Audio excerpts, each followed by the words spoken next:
fellow Planeswalkers. I'm James. And I'm Paul. And you're listening to the newest episode of the Commander-at-Arms podcast. This week on the podcast, we're talking about some common misconceptions of Commander. But before we do that, we have our upkeep trigger here, Paul. The first thing we're going to talk about here is our Patreon. So we just got a brand new patron in the last couple of days. So I want to welcome Blue. You would have seen him on the last episode of Commander at Arms to the Battlefield. He went from being a friend to a patron. So thank you for all the support and love that you've been able to give us over the last couple of weeks of hanging out with us. If you want to support the show directly, you can do it on patreon.com/commanderatarms. We have 6 tiers over there. Certain tiers get access to playing Magic with Paul and I on Commander at Arms to the Battlefield, which we stream on Twitch. And also, I believe every tier also gets merch discounts. So go and check that one out. And do what you can, whatever you will. We appreciate it anyway. After that, we have Mail Day and Interesting Finds. Paul, have you found or bought anything super spicy lately? I'll be honest, I did purchase the Secret Lair foil super drop for the next batch. There's a lot of cool stuff coming out, so that's pretty much the only purchase I've made. I won't be seeing that for another half a year, though, so... Man, still got some time on that one. You keep purchasing things that just outshine what I bought. I mean, hard to say if it's a good decision or not, but I did it. True. So. True. So, I guess we all know my love of mana dorks, right? Couldn't tell. Neither could I. I needed a new copy of Elvish Mystic, so I went ahead and I picked up the 2014, I believe it's an F&M promo foil of Elvish Mystic for Tulane, because I mean, if I'm going to bling out a deck, it's going to be my Tulane deck. What are those running these days? I have a playset of those. It was about $10. Woo! So just a sweet, easy $40, mate. Yeah, you'll be chilling. I think I got it for a little less than that with free shipping and everything, but yeah, it's about $10. I mean, that also makes me feel really old because I won those at F&M's. Oh my god! But you're younger than I am. I also, last week we kind of talked about and hinted at something that I bought for some reason, and I can now actually tell you guys why, because the video is up on YouTube. I bought Tatyova Benthic Druid. It is an uncommon from Dominaria. Everyone knows it. Everyone loves it. It's a lands deck, but I bought it and built it for a reason. I am going to be streaming over on Twitch with Islane from the Possibility Storm and some other awesome content creators playing Artisan EDH. So I did do a deck tech on that, which you can find on the YouTube channel. So go and check that one out, and then come over to Twitch and check us out streaming that game or games over there. So I will link the Possibility Storm's Twitch in the show notes below, because that's where everything goes. And yeah, come and check us out, because it's going to be a lot of fun. See how this deck goes. I'm not going to spoil anything about what the deck does. Just go and check it out, because it's a fun deck. It's awesome. I loved brewing it. And I remember going through some cards, and I messaged Paul and I was like, "Hey Paul, Force of Will was an uncommon in alliances." And he just got back to me and said, "What did you say?" I think I called you a monster. Yes, you did. Because I'm a monster. I didn't add Force of Will to the deck, so don't fret. There is no level of that spice, but there are some other spicy stuff, so go check it out.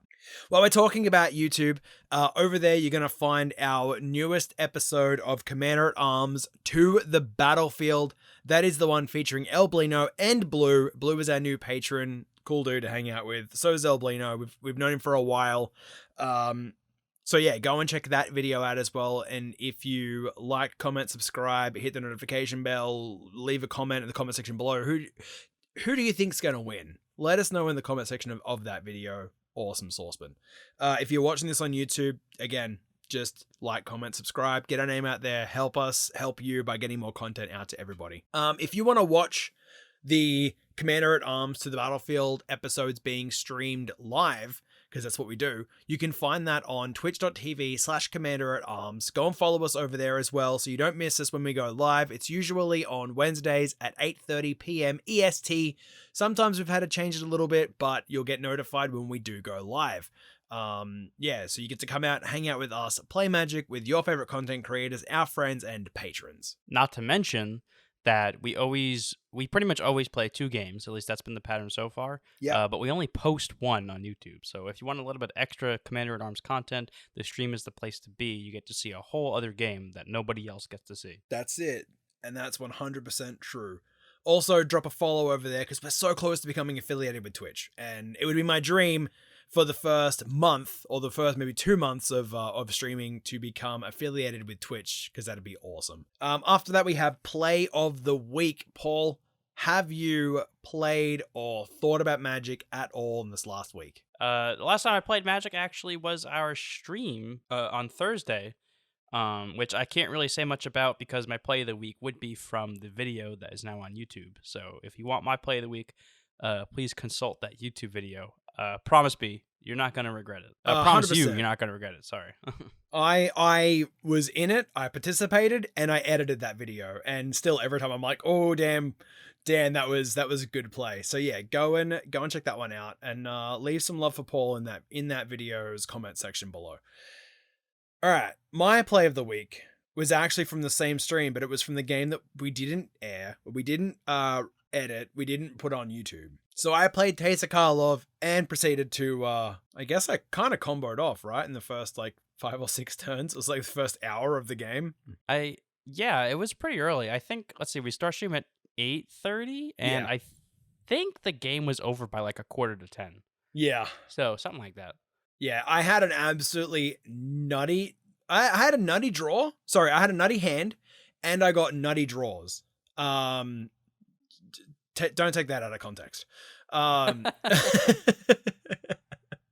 If there's one thing to clip out of this whole show, that is the sentence to clip, and never let me live it down.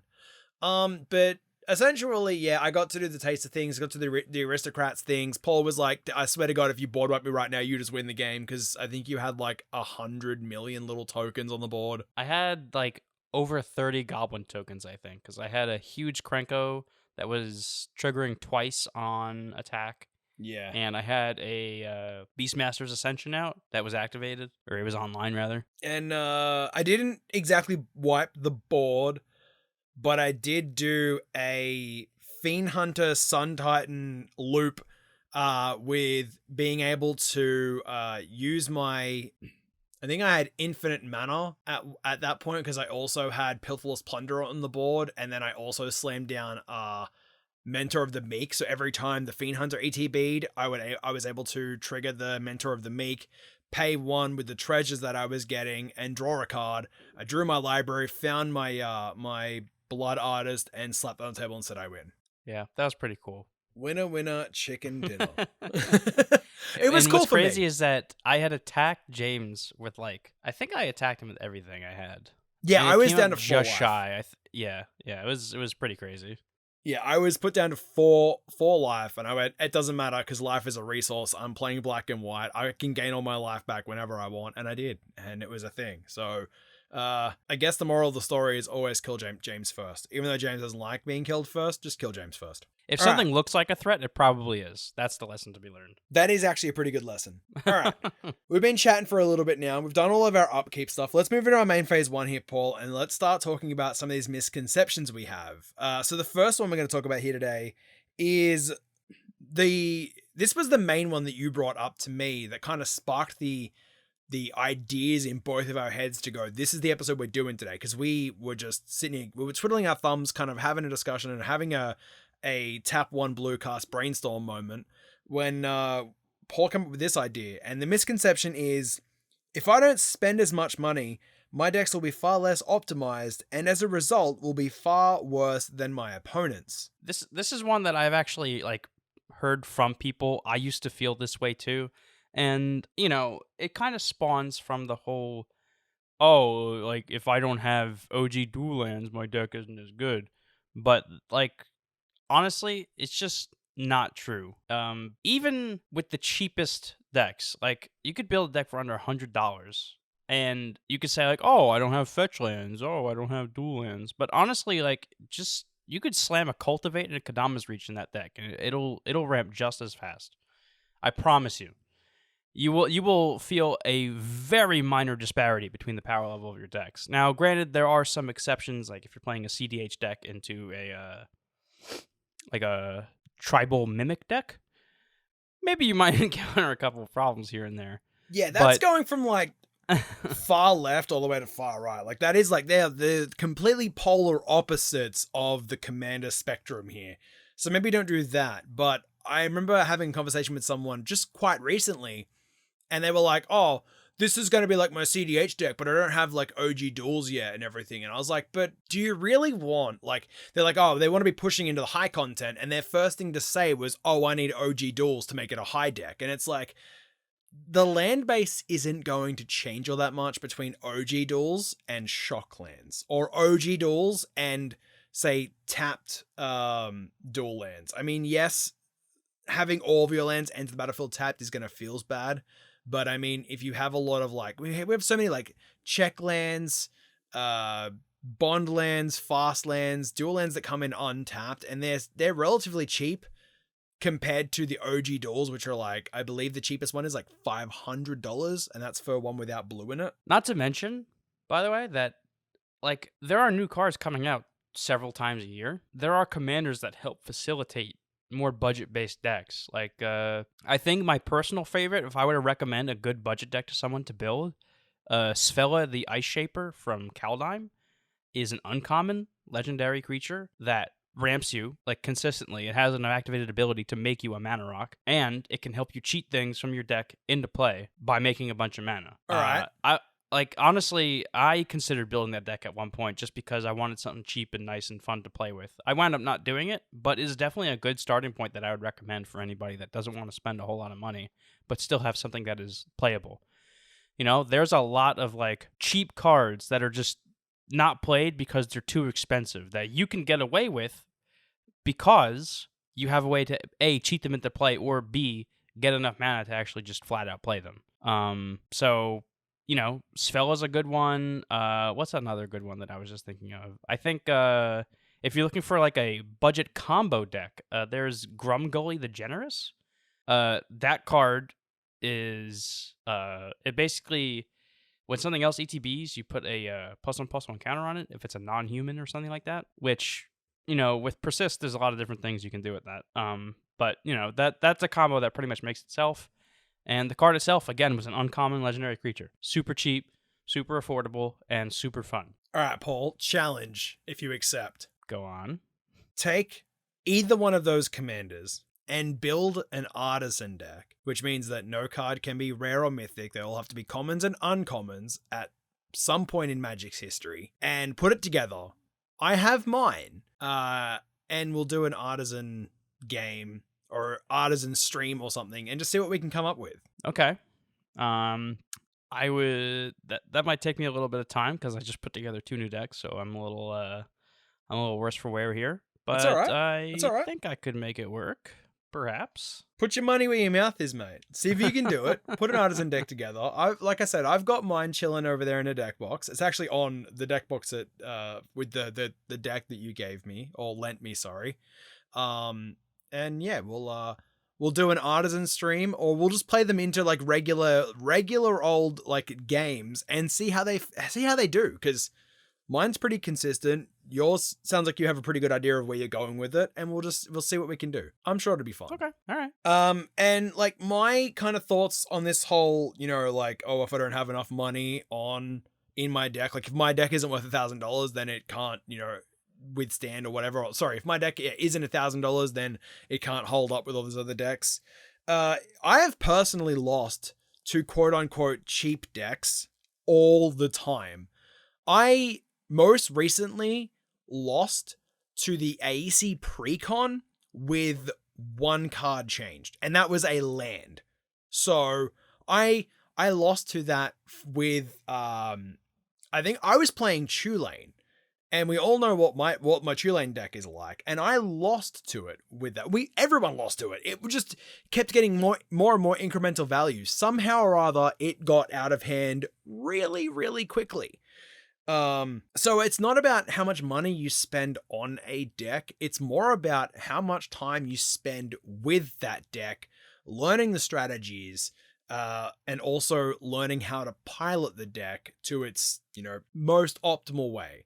Looking at a precon is probably not the greatest comparison, but that's kind of what I was up against. But I've lost to $50 decks before. I think I've lost to a $10 deck before. It was nuts. I mean, there are 20,000 cards in our card pool. We don't have to be sitting here talking about the same, 50 cards that go in every single deck. Let's go and look through the other, 19,950 cards and see what we can come up with. Yeah, there's a lot of options out there. And honestly, nowadays, even things that would be considered like draft chaff, which is a term for like cards that you basically leave behind on the table because you're not going to use them. Commons and uncommons are getting pretty powerful. So all of a sudden, draft chaff becomes a lot more viable. And I even mentioned I don't think it was last week's episode, maybe 2 weeks ago, episode 86 at this point in our Kamigawa review. I actually mentioned a few commons and uncommons that you may want to nab for said budget deck. Yeah, so go check out that episode and then come back to this one. Or better yet, just listen to this one and then go listen to that one. Tell us we sent you. And that all of this kind of like segues itself into our next misconception, and that is misconception number 2. Net decking is bad and unoriginal. This is one that like even I fall victim to sometimes. I take a lot of pride in building decks, and this is actually something that we've touched on somewhat recently, a little bit, maybe. I don't know. That might be stretching a little bit. But one of the coolest parts about Magic is how many cards there are, right? I think nobody expects somebody else to memorize what all tens of thousands of cards do. And having a knowledge base that's very easily accessible to everybody at the same time with every card, and you can see what people are doing with said cards, I think is a resource that most other games just flat out don't have. And I don't think there's anything wrong with using said resource to make your deck building process a lot easier. Especially if you're a newer player, like you probably don't know cards that came out in 1999. And honestly, nobody would really expect you to. I think if you have a resource, it's very important to use it. And I think that naysaying net decking, and I use that term very loosely, is perhaps not a very good way to bring new people into the game. To tell a new person, hey, there's tens of thousands of cards. If you're going to build a deck, don't look up anything online. Okay, good luck. Is probably not the best welcome committee for said person.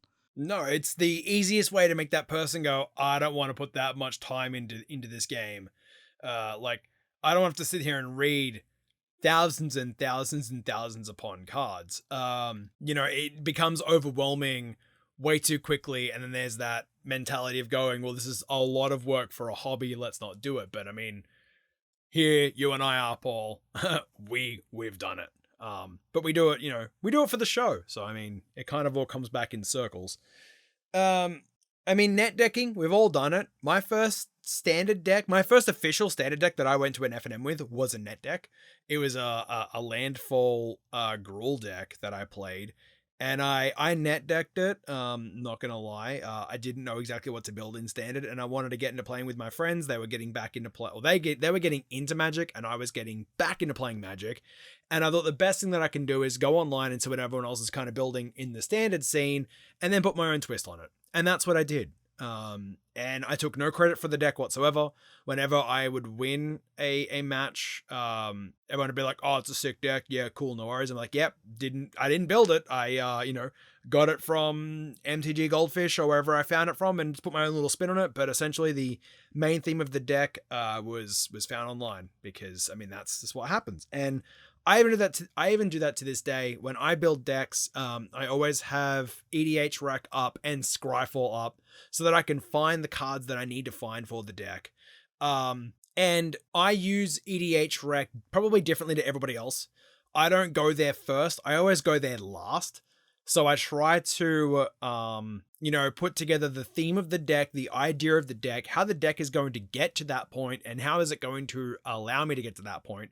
And then after that, I will then look at EDH Rec and go, oh, they're out of, oh, this is a card that I didn't even know was a thing. Oh, that's just, that might be a little bit better than this, or this card might work better instead of that card, and kind of like tweak the deck that way, but not taking exactly every single card in the, the top cards or like the top high synergy cards section. I was just got to like, oh, I'm looking for artifacts. What are some good artifacts that people play in this deck? And then I read every single one of them before I even make any includes or non-includes to the deck. Yeah, I honestly I operate kind of the same way. I pick the commander first. I look for any pet cards I want to add, which I usually know off the top of my head. Then I look through my collection and I see if I have anything that synergizes well. And then, last but not least, I check Scryfall to see if there's anything that I missed. And sometimes Scryfall doesn't even have stuff that is pretty cool. Like, I mentioned this on Twitter. I don't know how many people saw it or whatnot, but I just recently built Saskia, and apparently people don't run Chandra's Incinerator in that deck, which seems like a windmill slam as a one-sided board wipe. And it's a 1 red mana 6/6. And I think it might have trample, but I can't remember. But it seems kind of nuts to me. Scryfall doesn't even have that listed as like 1% of decks for Saskia. So, I don't know. It seems like some hot spicy tech. And it's like Fenrir Marauder for Old Norbone. Didn't know that was a card until Paul told me about it. And now I see it literally everywhere. And every time I see it, I'm like, yes! I love that card. Like, I love it. I actually found a copy of a card in my bulk and was like, I have to play this card. All right, moving on, we have our third misconception, Paul, and that is somebody else will have removal for the problems. I can replace it with cool things. Me and James have actually talked about this in the past, but this problem is getting it seems like worse and worse, or at least more evident as time passes and we get more and more cards. People just don't play removal, and there's a couple problems with that for a couple of different reasons. So primarily, it can result in basically 4 players playing goldfish, right? They're just goldfish in their decks, and whoever combos out faster wins. And I've been in games like that. It's not fun. What's also not fun is when there's only like 1 or 2 players actually playing interaction. They use all their resources to stop other people from comboing off and winning. And because nobody else has the interaction, they are now out of gas. And because everybody else has replaced their interaction with said gas, you're pretty much out of the game. Because now they have stuff still, and you've got basically nothing. And I've been in that position before too, and James has as well. Yep. And it's not fun for the people that play the interaction. So really, it's like, I hesitate to use the term selfish because that's a very accusatory word, but it's definitely something to be a little more precarious of, a little more mindful of. If you're gonna play a game of 4 people, play a game of 4 people, I think is the best way I can summarize that. Yeah. I mean, I have an example of how I use my removal, but I'm going to wait till later in the episode to expand upon that. But I had removal in my hand, and I used it as soon as I could because I knew it was going to help out the health of the pod. And also, there was another reason why. But we'll come back to that very shortly, actually in the second half of this episode. Yeah, but if you want more details about this one, like I said, me and James actually do have a whole episode dedicated to this because it's a really big problem that's only getting worse, it seems. Yeah, and for that one, I'm going to link it in the show notes below because I can't exactly remember which episode it was, but I'll find it and I'll put it in the video's description and also the show notes for anyone who's listening to this audio only. All right, the last misconception we have here for main phase 1 before we go to combat, which is funny because we're talking about something that wins you the game without using combat, is combos / infinites aren't fun. This was one that James actually brought up, but that doesn't mean I haven't heard it before. I just don't hear it that often, personally. But there are people who think that if you play infinite combos, that the game, it's just, it's not as entertaining or as cool, as fun, whatever term you want to use. And that's fine. Said people generally either have a rule that they personally do not play with said combos, or they ban them in their playgroup outright. And I'm actually going to turn to James a little bit for this one because he has a little more experience with this than I do. And I think that's just because I am, quote unquote, a filthy combo player, which is a self-coined term. I only call myself a filthy combo player. I call everybody else just a combo player. I don't know. I mean, I feel like that's just how it should be. My feeling is like games have to end at some point. Yes, a lot of decks win through combat damage, and that's totally fine. I mean, I don't hate the combat step, don't get me wrong. I just hate attacking people because it always brings, and especially like in like mid-casual fun games, there's always someone who takes offense to taking 2 damage in Commander, and that's just not what I want, because I don't want to paint a target on my back and then have my whole board blown out because of that fact, which has happened before. So I kind of changed my playstyle around like just getting value out until I can assemble some sort of win on the spot and say, hey, look, I win, let's go play another game. I guess it's probably not fun for everybody, and I understand that. And there are Rule Zero talks that kind of alleviate that issue and problem and everything. And yes, Rule Zero talks are always huge, so make sure you are doing them. Yeah, I was actually going to mention that even James has a deck for the no combos pods, and it's old Gnawbone. Yeah. It has no combos. It literally just wants to smack face and smack face hard, which is another thing that we're going to talk about again a little later on. So a bit of a teaser here. But, I mean, I've also had games where it's like, it's turn 10, it's turn 11, it's turn 15, and I win with a combo, and they go, oh, I guess we weren't playing, I didn't realize we were playing that level of Magic. And it's like, that's such a shitty thing to say, especially at the turn level that we're on. We're on turn 15, man. Like, just chill, bro. Like, I have taken this amount of turns, this amount of beating from 3 players, allow me to win with a combo, even if it's 2-card combo, yeah, sure, no worries. I totally get it. But if we're at turn 15 and I win with a combo, just settle down. Just chill. If it's turn 15, I don't even care if it's a 0-card combo. Exactly. It's turn 15, man. That means it's like a 2.5 hour game. Just play another one. Just like, honestly speaking, I've played a lot of Magic, right? And I've had nights, and this has even happened at BAM, where one game will literally take like 3, maybe even 4 hours.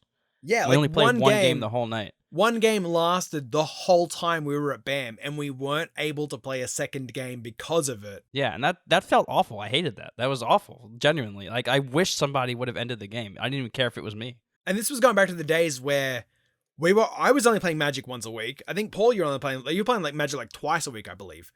Yeah, I was playing, I was playing Fridays and Saturdays, I think. Yeah, we didn't have webcam. We didn't have online. We literally had what we could, which was, going to work Friday, going home, having a quick shower, grabbing a quick bite to eat and a coffee, and then running up to, for me, it was running up 45 minutes to a game store or a bookstore to play Magic with everybody, and getting stuck at a table where someone just wants to durdle around a little bit. I feel like combos are in that weird position where it's like, you can't win too early because everyone's going to get salty, but you can't win too you have to win like at some point, but in the middle between like, where the Durdle decks finally get a big enough board state where they can finally start pressuring something around turn 20, 35 maybe.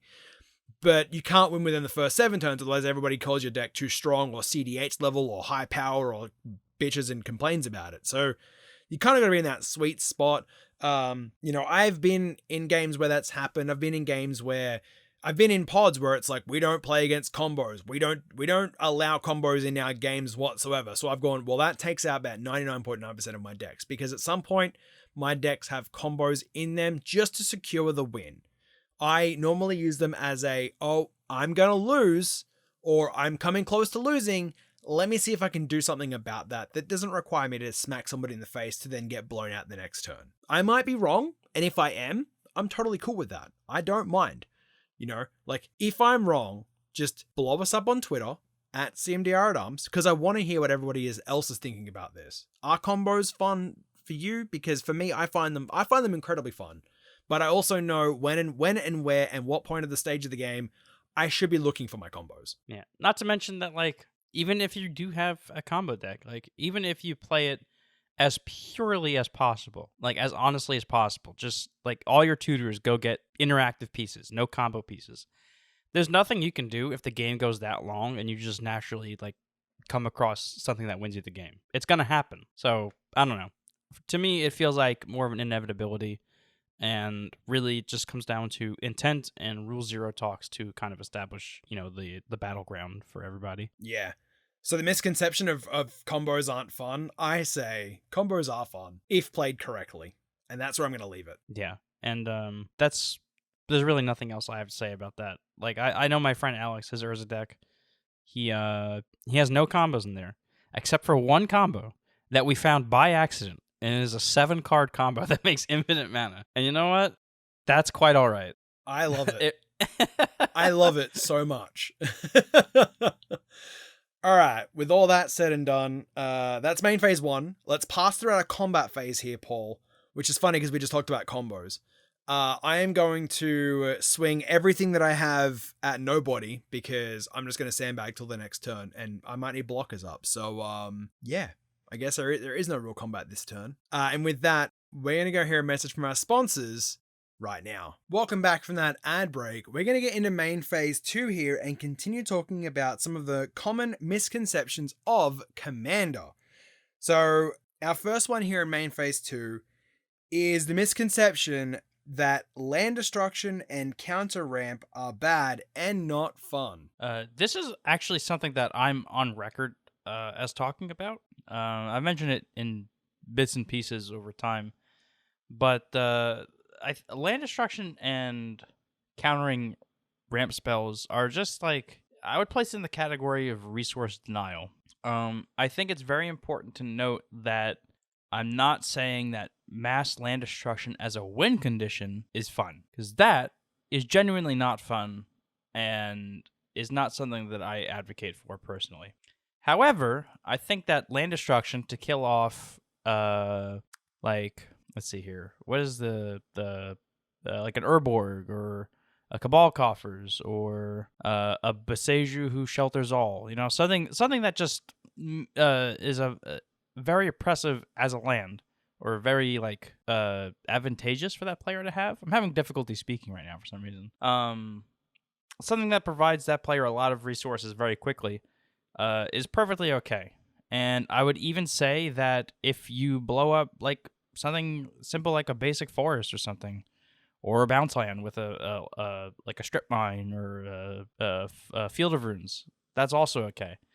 I think these are parts of the game that you kind of have to just accept.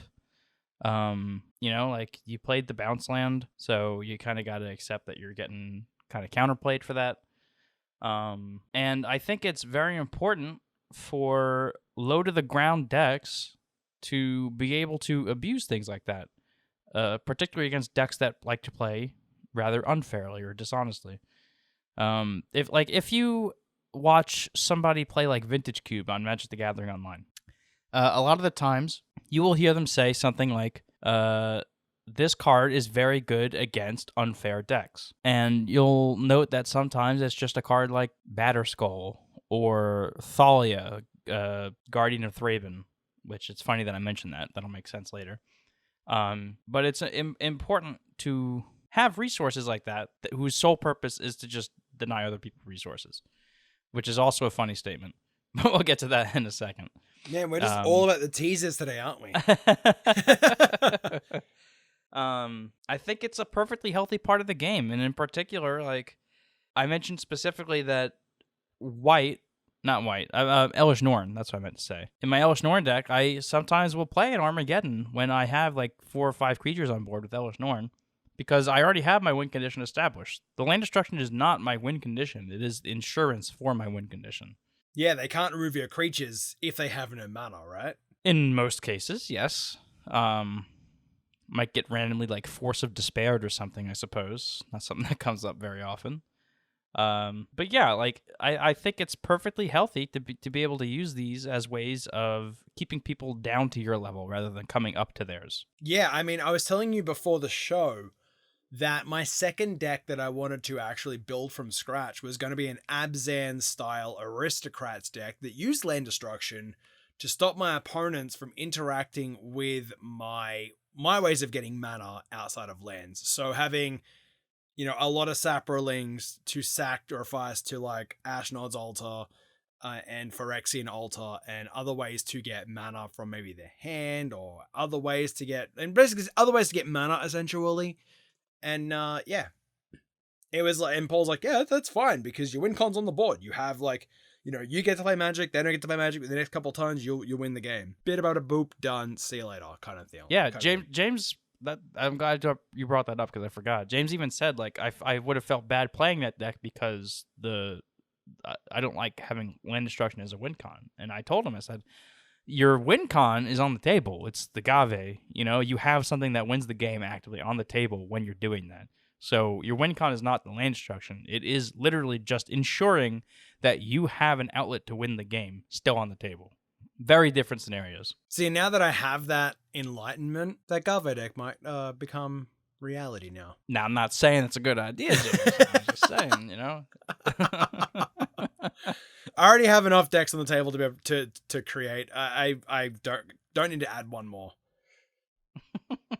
And I mean, there is a point that I want to make here, but I want to do it later on in the episode as well because it's going to come kind of back to it's gonna pay. We're gonna be paying it forward essentially. But the next misconception we're going to talk about here today is stacks is good for the game. Now, me and James, don't worry, we spent a lot of time talking about this one. Like, a lot of time in the context of the day. So we spent like maybe 15 minutes talking about this one. That's a while. That's a good long conversation for one point. But we have to clarify this by saying that not stacks decks. Me and James are both in firm belief that stacks decks, which are decks that are dedicated entirely basically to stopping people from playing the game of Magic, are not healthy or fun, I suppose. That is a belief, that is a hill that I will die on. Yeah, 100%. I just don't enjoy that play style. Like, now, that being said, stacks pieces individually are good and healthy for the game, especially in the state that Commander is in currently, where people love to do multiple things a turn, or they love to just, you know, play stuff on other people's turns. You know, hit them with that Trinosphere, hit them with that Static Orb or whatever. I think stopping people from doing unfair things is a very viable way to play Magic. Or at the very least, if you have something that doesn't hurt you, just stops your opponents from perhaps doing some unfair stuff, is also just like a good way to play the game. It's a healthy mindset to have. A good example of this is when James and I first started to like work on decks of his. One of the decks that came up was the Morph Deck, Cadena, which I think is now defunct, but I can't remember. Yeah, she's gone because it turned into Yarok. Yeah. But when James first put that deck together, I saw he had a Torpor Orb in his binder. So I was like, James, you know, Morphs don't actually have ETB triggers. They just have flip face up triggers. So you could actually just play Torpor Orb, and your deck wouldn't really be harmed, but it'll stop people from playing things like Rexage to blow up your secret plans or whatever. And he was like, you know, that's a good point. Yeah, and like, how many decks out there rely on creature ETBs to remove things like Reclamation Sage, or to get things back from the graveyard like Eternal Witness? It just turns them off completely and gives you a slight upper hand while making a slight nuisance for them. You're not completely locking them out from the game completely. You're making them find a non-creature ETB way of removing your Torpor Orb. Yeah, and this is especially important, or I guess not important, but advantageous in decks that take a while to actually get up to a point where they feel like they can do something, like Nekusar, for example. I don't know what ETB's Nekusar plays, but I can't imagine that it's many. Most of them are just like Underworld Dreams effects where people take damage for drawing cards. Yeah. And in then that like case, lots of wheels. yeah, but in that case, like, why not run Torpor Orb? What's the harm? Yeah, I mean, you're only getting advantages from that. True. In Tulane, I run a couple of, I call them hate bears, because, I mean, like, they are. I mean, they would be stack pieces, but, like, Collector Oof, Stony Silence turns off artifacts, so people can't do things with artifacts, which some decks heavily rely on activating artifacts. You kind of turn those off. You turn off mana rocks, that also hinders people as well. Deafening Silence is also a good one. You know, only play one spell per turn, that kind of stuff. You know, again, Paul said that some decks like to do 3 or 4 things per turn before they even get to the next turn. If you slap down a 1 mana Rule of Law effect and say you can only play one spell per turn, it kind of then gives you a spot where you can like, all right, cool, everyone's on the same level playing field now. We can only play one spell per turn. No one's going to, you know, throw out their whole hand and then be able to redraw more cards and keep going and find gas and everything because they can only cast one spell. That's not a bad thing. I think that's quite good. I mean, I've had it done to me. I've played it against other people.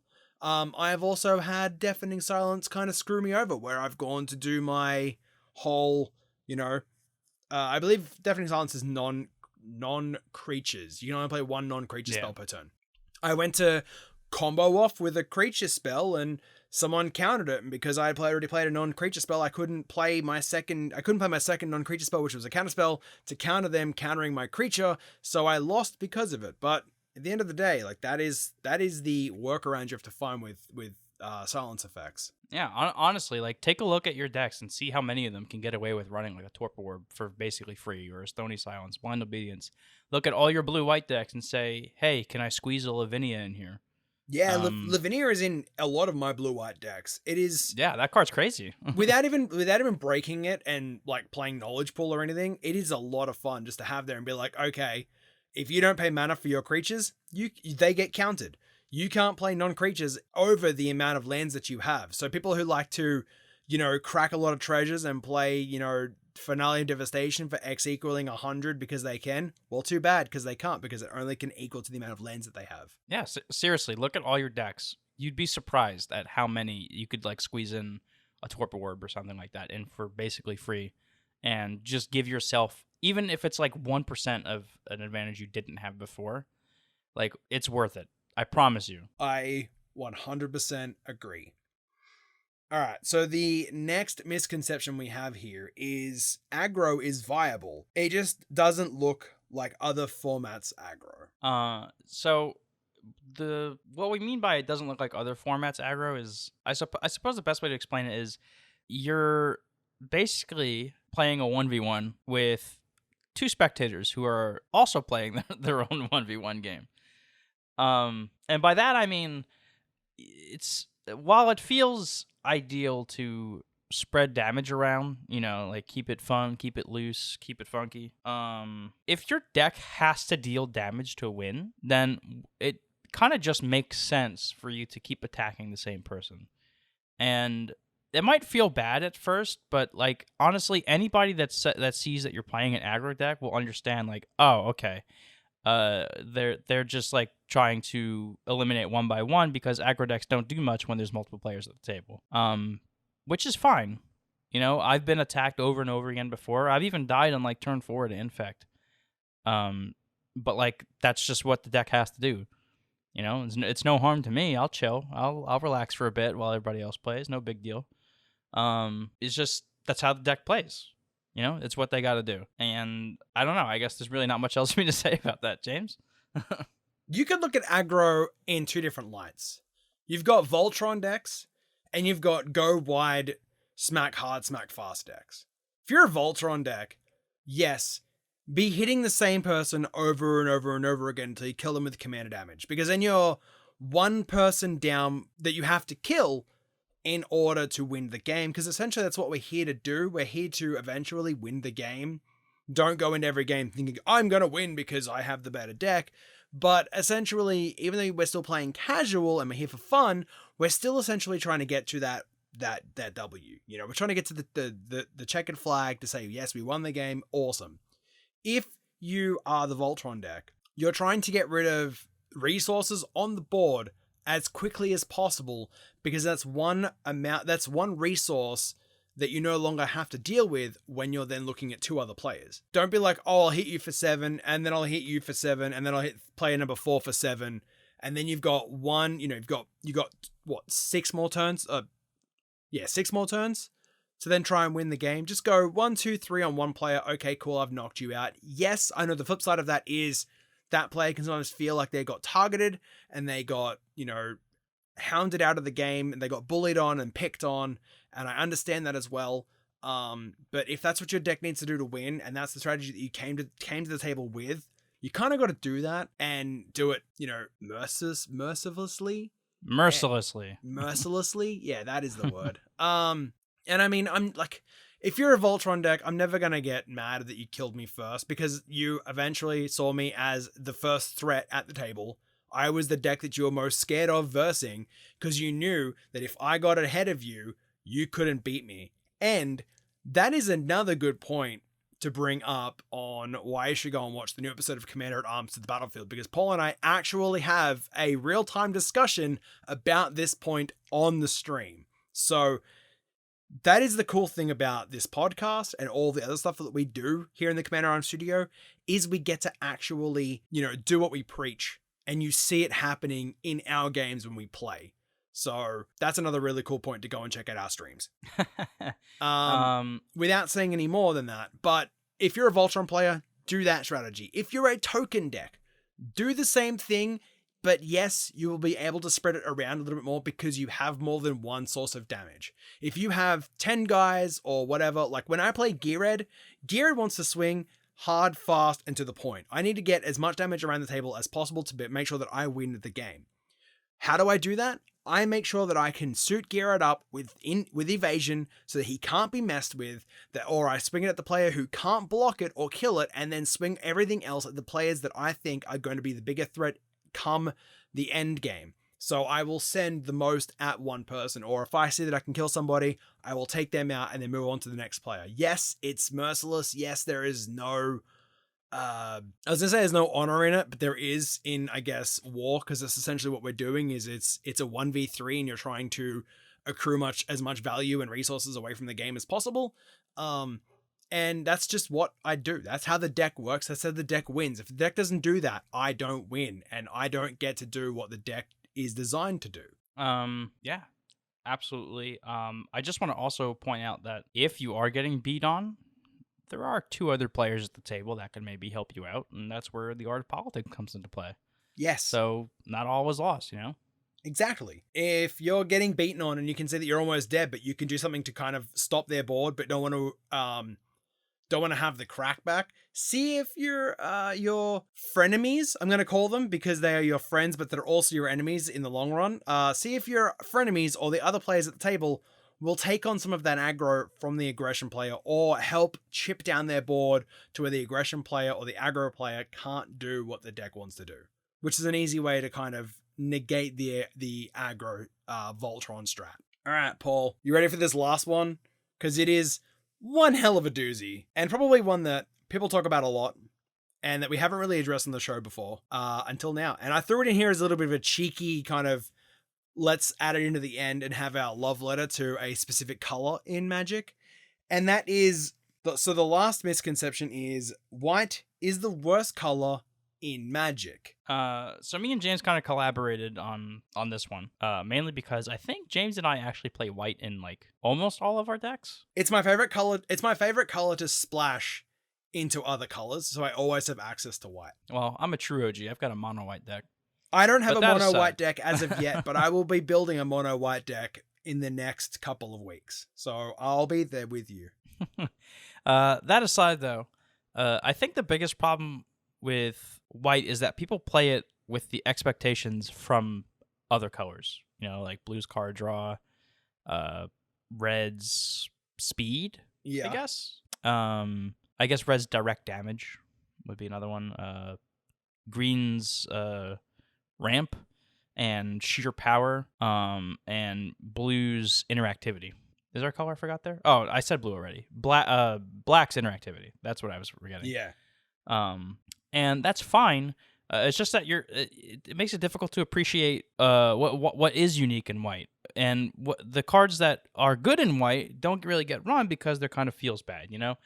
White's whole premise in Magic is that they are good at restricting resources. Like Vryn Wingmare, we've got Thalia, we listed a couple here. We mentioned Deafening Silence earlier. We got Aven Mind Sensor. We've got Archon of Emeria. What else is there? There's Rule of Law is another one. There's other ones I'm forgetting. There's lots of I can't remember. I mean, there are so many white stacks. Like, I guess they're not really stacks pieces, but they're more of like white resource reduction pieces. Okay, so go and have a look at the ban list, right? Have a look at the white cards on the ban list, and then then come back to me and say, oh, is white really the worst color in Magic? It's just the fact that like all of their biggest hitting spells are banned. Like balance is banned. That's a huge Limited spell. resources is banned. Yeah. But like take a look at white spells. Like look at Cataclysmic Gearhulk. Look at Cataclysm. Everything that white does is based on leveling out the playing field. And the reason why cards like that don't really see play is because people don't think that that's fun, which is fine, but that is white's nuance, right? That is what white does in Magic. You don't want to play on my level? Fine. I'll make you play on my level. This is what we're going to do. And that is, unfortunately, one of the biggest feels bad in casual Magic, is being told that you cannot play the Magic level you want to play. You're going to play where I want you to play, and that's what mono white wants you to do. Right. Well, not necessarily mono white, but like white in general. Well, yeah. Nowadays, I was looking at this as like, if you just build a mono white deck, what would it look like? Right. Nowadays, people, when they like splash white, it's generally for cards like Ghostly Prison, Source of Plowshares, Path to Exile, Smothering Tithe, things that are just historically considered good white cards. But again, these are things that like other colors do too. They're not unique to white. So basically, you're just playing white cards that do things that other colors do. And that's, I think, contributing to the white is the worst color in Magic thing here, is that the best cards in Magic that are white are just repurposed cards from other colors, more or less, even though the cards in other colors are repurposed versions of those. But that's a topic for a different episode altogether. Yeah. I've never thought white was the worst color in Magic. I think like white has some of the best single target removal spells in Commander at the moment, with, like you said, Path to Exile and Swords of Plowshares. As well as, I'm going to say Generous Gift here, but we also know that Generous Gift's counterpart is Beast Within, which is also in green. Okay, cool, no worries. But if you're playing Selesnya, you all of a sudden have access to 2 copies of Beast Within because we have one in white. That's never a bad thing. You have cards like Winds of Abandon, which I use in my Geared Naya deck as a I'm going to win the game card. Because it exiles all of your opponent's creatures. Yes, they go get lands for them that come in tapped, but they're never going to use those lands because they're going to be dead. Now, I just want to bring up an interesting point here, because you just brought up a multicolored deck. In said multicolored deck, you said you're playing Generous Gift. Yes. Now, what are the chances that you're playing the white taxing abilities over green ramp? Almost 0%. In the ways of like playing Smothering Tithe over traditional ramp spell? No, not that. I'm talking like, instead of Cultivate, you would run like Thalia. You wouldn't do it. I wouldn't do it, no. No, exactly. And I think that's why white gets muddled, right? You're taking the best parts of white and mashing it in with other colors, but you're not playing the cards that are inherently white, that are just good. I see where you're coming from. That's cheeky. Yeah. I like it. Yeah. Yeah. This is why we work so well together.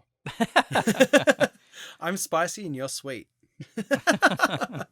And yeah, but that's about it. That's all I've got today. That is everything that we have here on the script. I don't think we left anything out or added anything extra. Paul, did you have anything that you needed to say by the end of this episode? Nothing from me. I hope everybody makes it to the spiel about white, because I think that was an interesting point I just made that I'm pretty proud of. Yeah, so do I. I really do. And if you did, don't forget to smash like on the video. And if you aren't watching this on YouTube, go and give us a review on Apple Podcasts so we know that, you listen to the white part of this spieling podcast. And with all that, let's get into our end step. That if you don't want to go over to anywhere else and do anything, you can go to Twitter or Instagram where you can continue the conversation with us at CMDR@arms. If you're watching this on YouTube, don't forget to hit the like button, subscribe, and ring the notification bell so you never miss an upload from us ever again. It's Commander at Arms over there, so it's youtube.com/Commander@Arms. It's where we do our Commander at Arms podcasts, as well as to the battlefield, where we get to play Magic with your favorite content creators, our friends, and patrons. If you want to watch us streaming those games live, you can do it on twitch.tv/Commander@Arms. If you watch those streams and want to pick up any of the cards in those streams, or any cards or sealed product, I think currently right now you can still pick up some Kamigawa Neon Dynasty, or I've been seeing some of the prices for Commander Legends getting out, pretty cheap. So some of the cards in there have gone down significantly. I think as of the time of recording, I think I saw the Bond lands for under $10 a piece. If you need those lands, go and pick them up. They're fantastic. They come into play untapped if you have more than two opponents. So are essentially OG dual lands that aren't, fetchable. Go grab those for your Commander decks instead. You can do it through our TCG affiliate link that's going to help you support us, local game stores, and get them delivered to your house as fast as possible. You can do it through our link, which is tcgplayer.com/Commander@Arms. If you want to rep a Commander at Arms logo across your chest and wear a super soft Bella canvas, it is the shirt that I wear every single time I record a video for the channel, as well as I wear it while we stream. You can do that in the show notes below. There'll be a link to the Etsy page, which is the Etsy page is Bad Fred Design Co. That is the Etsy store that hosts all of our merch, and as well as patrons get a discount on that merch from the Commander at Arms stuff. But also go check out their wooden deck boxes. I have like 6 of them on my desk right now. They're fantastic. I love them. Super customizable, super strong, magnetically held together. Your decks aren't getting ruined in these anytime soon. And if you want to support the show directly, you can do that through patreon.com/Commander@Arms. All tiers get access to the Discord server. Some of the tiers even get access to playing Magic with Paul and I on stream, which is twitch.tv/Commander@Arms. Go and give us a follow over there. We stream at 8:30 EST on Wednesdays, where we stream Commander Arms to the battlefield. You get to jump on there with us, play Magic, and also feature on the YouTube video that comes out after it. With all that said and done, Paul, do you have anything you want to say to the listeners? I do. Thank you all so much for coming and listening to this episode of the Commander at Arms podcast. Even if it is the first and last episode you ever have or ever will listen to, it means a lot to me and James that you took the time, no matter how long, a couple minutes, the whole hour, to sit down and just listen to us chit-chat. If you heard anything that you enjoyed or thought was cool, please be sure to like, comment, subscribe on YouTube, and make sure that you share our name around with your play group, with your friends. Say, hey, I just listened to these cool guys, James and Paul. They were talking about some things that maybe we've been thinking about wrong in Commander/Magic. And just get as many people on board with us as possible, because we love to chit-chat with people. And, like James said, get on that Patreon, because we'd love to have you on our show. And make sure you tune in every Wednesday to our stream. And that's important because, remember, you're seeing like 2 games, not just one that we post to YouTube. 2. So you get at least twice the content, because that's how math works. Yeah. And with all that, I'm James. And I'm Paul. And you've been listening to the newest episode of the Commander at Arms podcast. And remember, arm yourself with knowledge. Peace. See ya.